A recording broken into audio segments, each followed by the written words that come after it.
I think that any reasonable discussion about how to create wealth using financial institutions requires a pretty good discussion of what the roots of national wealth actually are. So I'd like to begin this next video by considering where the money is around the world, where the money is growing around the world, and what kinds of factors might contribute to the continued growth of wealth in these areas. So what we see here is a map from 2019 that was produced by Credit Suisse, who every year produces what they call the Global Wealth Report, which is a veritable goldmine of information regarding the allocation of capital around the world, as well as income inequalities around the world. As you can see, there are some pretty stark distinctions between the levels of financial wealth on a per capita basis around the world. Much of sub-Saharan Africa, for instance, finds themselves laboring under individual incomes of less than $5,000 per year. If you were to break that out, we're talking about $600 per month, which equates to about $20 a day. And there's a significant number of people that labor in this category. But you'll also notice on the map that there is a large category of people where the average amount of wealth, apologies, not income, is much, much higher.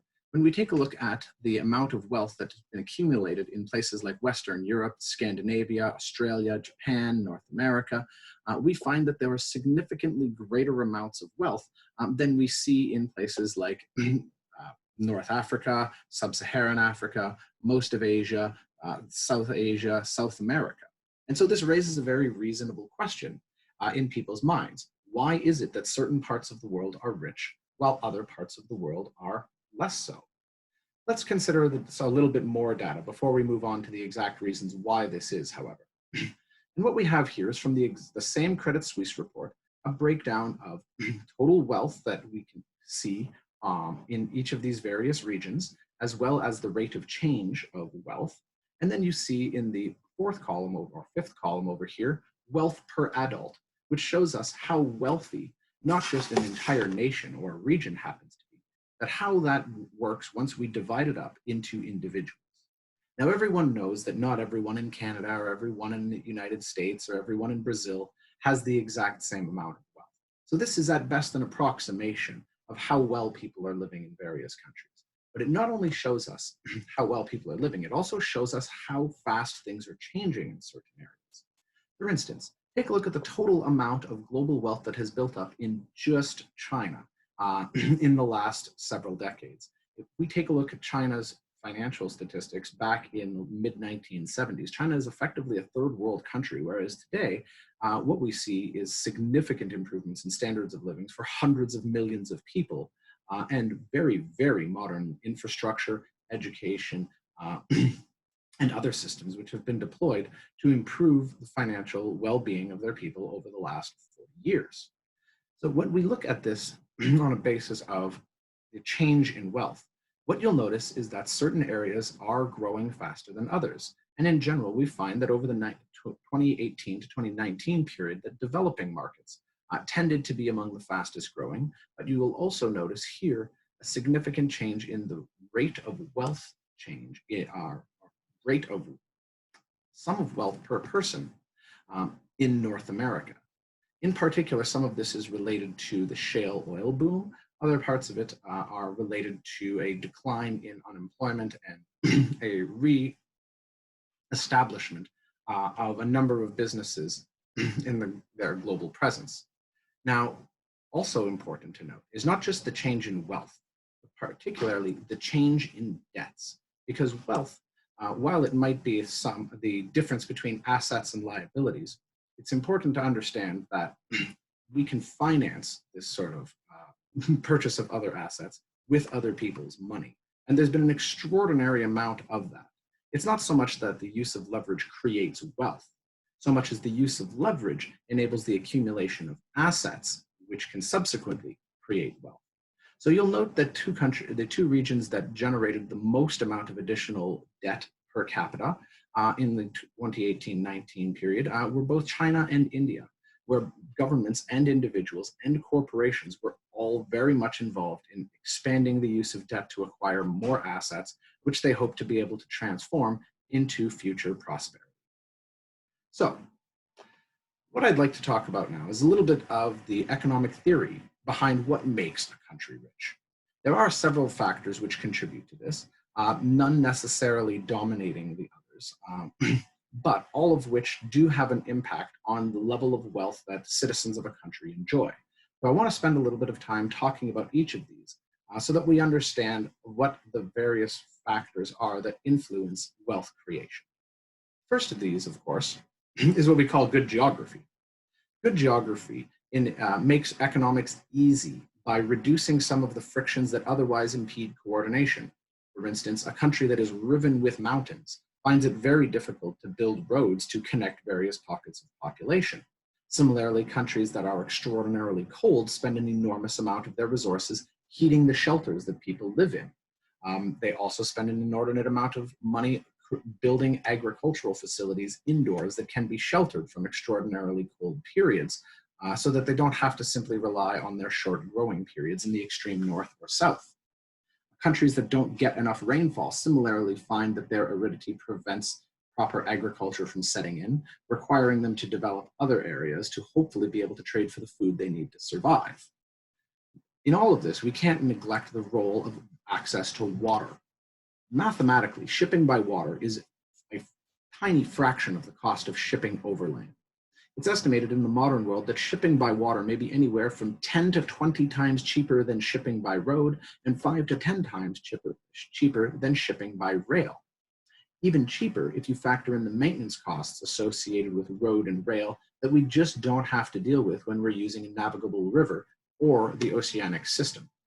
And that means that nations that have access to navigable rivers or access to the global commons of the oceanic travel have the opportunity to more easily and readily coordinate with others. In fact, most early human civilizations emerge around navigable stretches of river because it's much easier to transport goods and integrate between various communities if we can actually reach them.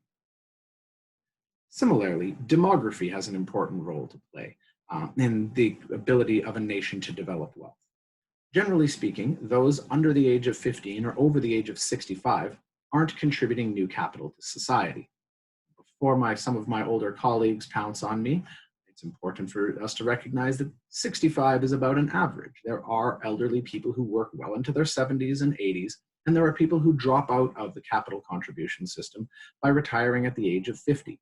Nonetheless, on average, we find that retirees and children are net consumers of capital, as opposed to necessarily providing new human capital that can be transformed into other types of wealth. Now, even within that group of what we call working age people between 15 and 65, there is a subdivision between young workers and older workers. Young workers, generally between 15 and 35 years old, are still consuming more capital than they provide to society.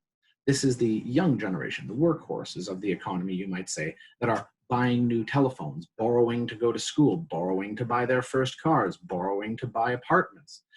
And in general, they tend to use more resources than they provide. That leaves a thin band of people between the ages of 35 and 65, what we call the experienced or mature workers, to be the workhorses, the true workhorses, not of consumption, but of supply. They are the ones who are, on average, creating more capital than they are consuming. And they're the ones who, in aggregate, supply the capital that all of the other demographic groups are relying on. They're the ones whose extra effort finances student loans and finances mortgages.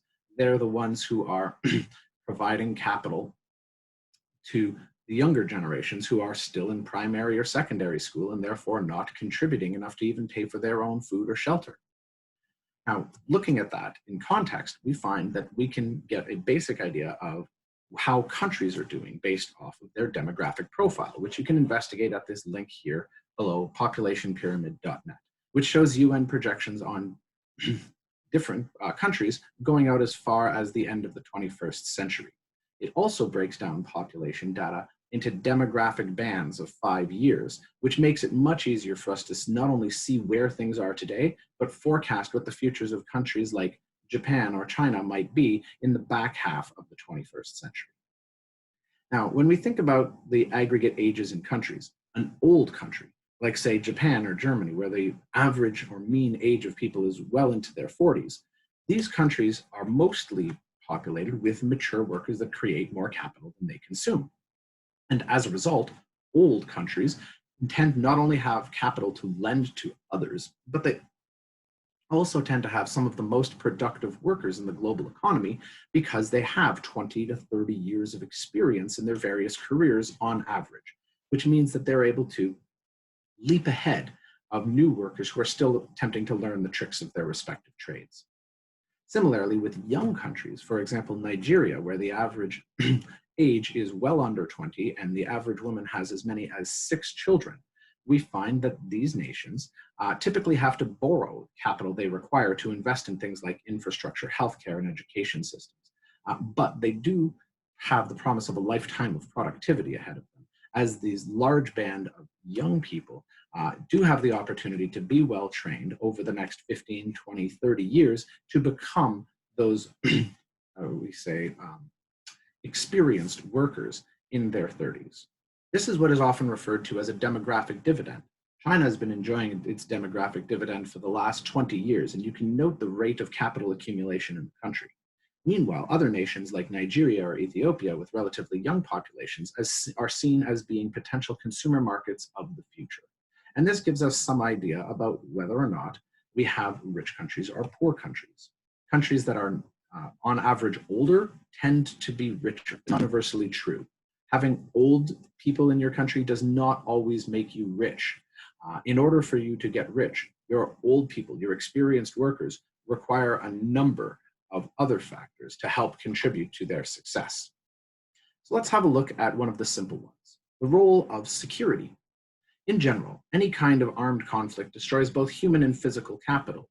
For example, World War II destroyed as much as 1/6 of all of the total capital resources in Germany, effectively ruining the country. When I say 1/6 of the capital was ruined, I mean 1 in 6 forks was reduced to dust. Some areas of capital were more preserved than others, for instance, but almost all of their oil refineries and all of their rail lines were destroyed by the end of 1945. And as you can imagine, the destruction of infrastructure, let alone the deaths of millions of people, will obviously impede your ability to marshal human capital and organize it or coordinate it in a way that creates additional value for people in your society. But it's not just participation in war that's a problem.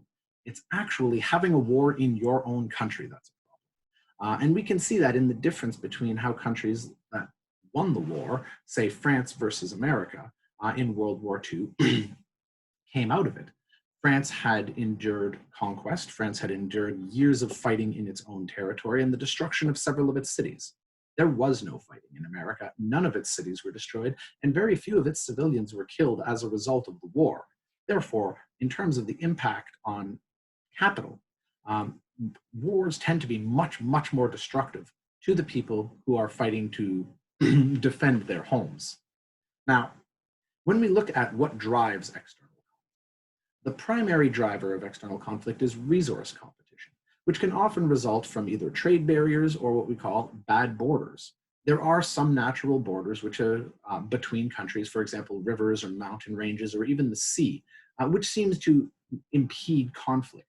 But when your border is a straight line through an open desert or a straight line across a flat field, there are often opportunities for conflict. Now, it's not to say that every bad border necessarily creates conflict. We have one of those bad borders separating Canada from the United States, and yet we've been at peace with them for over 200 years. So there are other factors to consider. Nonetheless, the existence of bad borders that say separates a single group of people onto two sides of a line, or is drawn in such a way that isolates certain nations from access to resources, this can lead to conflict as nations try to break out of their geographically or legally imposed constraints to access the resources that they need for their nation. In fact, French economist Claude Frédéric Bastiat was famous for saying that when goods don't cross borders, soldiers will. And this was in fact part of the reason for conflicts like World War I and World War II. But before even getting lost on that particular tangent, let's also consider that internal security matters because of possibility of things like civil strife can destroy resources within your country as well. There don't need to be outsiders who come in and burn down your cities. People who burn down their own cities are similarly creating their own economic difficulties. But we also have to be concerned not just with the physical destruction of capital, but with also the impediments to the coordination of capital that arise once you have corrupt state actors impeding investment. For example, graft is very, very common around the world, and yet the more bribes that are required in order to secure licenses for operation, the less likely companies are to try to invest in those particular regions. Therefore, we need to be mindful that security is not just simply a matter of national defense, but also a matter of internal coordination. Things like corrupt police officers and corrupt government officials can also impede the creation of wealth by tampering with security that investors and consumers prefer to enjoy. Now, on that note, we also have the rule of law, or the role of law in the creation of economic value. In general, when you have impersonal parties who are trying to coordinate their effort, they often are in need of some kind of impartial authority who can adjudicate their claims in a quick, low-cost manner. As a simple view of this, consider that throughout the 2000s, a large number of people, civilians in Afghanistan, actually still supported the Taliban regime that had been so dangerous and murderous, under the premise that at least the Taliban tribal councils provided swift and reliable forms of justice, whereas courts in the capital in Kabul could take anywhere from 8 to 18 months to settle even a simple dispute over the ownership of a particular animal. Therefore, we can see that access to rapid dispute resolution is actually highly valued by societies. And without access to rapid dispute resolution, we may impede the formation of capital because people will simply fail to invest when they can't be sure that their investments will necessarily be protected. So, in general, we find that clear rules and effective enforcement of these rules actually helps to not only regulate economic behavior, but it can preempt certain kinds of disputes from arising if people are familiar with how the law will treat their dispute. As a final point, we also know that legal protection of private properties has been shown to encourage entrepreneurship and other forms of private economic activity. By creating a rules-based order, it becomes much simpler for individuals who are not necessarily well-equipped to participate in a coordination system because they have some idea of how disputes between parties might be resolved. And this encourages them to enter into economic coordination with people they're not directly related to or don't necessarily have the ties of friendship to bind them. And this leaves us with, finally, my own perspective, which is the role of financial institutions. As important as these other factors have been in the creation of national wealth, I posit that the greatest contributor to a country's long-term wealth is the design and governance of its financial institutions. We've seen, for instance, countries that have relatively bad geography or a dearth of natural resources, like Japan, rise to create extraordinarily wealthy societies. We've seen countries that have exceptional resource endowments, like Russia, for instance, that have failed to create national wealth for its citizens. And this largely stems from their use or lack of use of properly designed financial institutions. So what we want to focus on is how these institutions are structured, because how they're structured largely determines how any kind of surplus that they create gets allocated. And that means, of course, that if we want to have widespread participation and we want to have widespread use of the surplus that's created, we need to bring a number of people into the governance aspect of our organizations to ensure that the gains of coordination are widely spread. And so this is what we're going to be focusing on through most of the course, is financial institutions and how to make them better. And this means, of course, we've got to spend time thinking about risks, thinking about objectives, processes, oversight, and in the 21st century, the role of computerization. Now, one final pitch for you to help you understand why it's so important to develop proper financial institutions. Let me present an interesting hypothesis which some researchers have advanced. And this is the notion that financial intermediation creates sufficient amounts of economic surpluses that we can now support an artisan class. In other words, specialists who are not directly involved in creating the necessities of life. If we create enough food from organizing our farming well, then maybe we'll have enough extra resources to have a poet or a painter or a builder or someone else who isn't necessarily just focused on the minimum of survival. And this sort of pattern we actually see playing out throughout history. In several times after there have been a new financial innovation which emerges in a society, we see that it very quickly creates additional surpluses, and that within just a couple of generations, these surpluses tend to be invested into the arts. And so I present to you an important piece of thinking that you should use to guide your choices, which is that finance and economics might make life possible, but art makes it worthwhile. And so you'll notice that as finance has created these surpluses throughout history, they're often followed by booms, or what we would call golden ages, where the rise of culture emerges following the rise of finance. We see this happening in classical Athens as coinage is introduced in Lydia. We see this happening in Ptolemaic Egypt after Alexander's conquest with the introduction of both banking and coinage. We see this happening in China's Sung dynasty with the advances in paper money and the expansion of credit.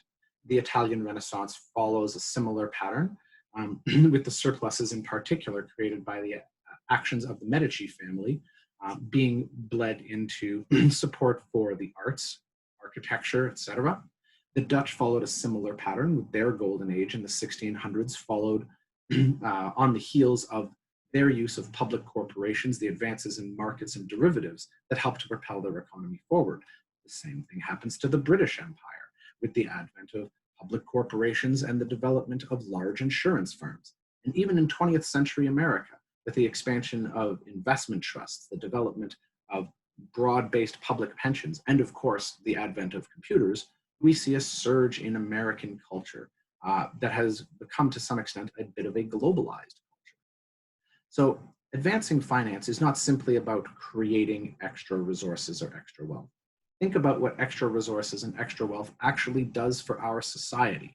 And in that context, perhaps you'll understand why it's important for us to think carefully about how to build better central banks, better derivative products, and better insurance companies.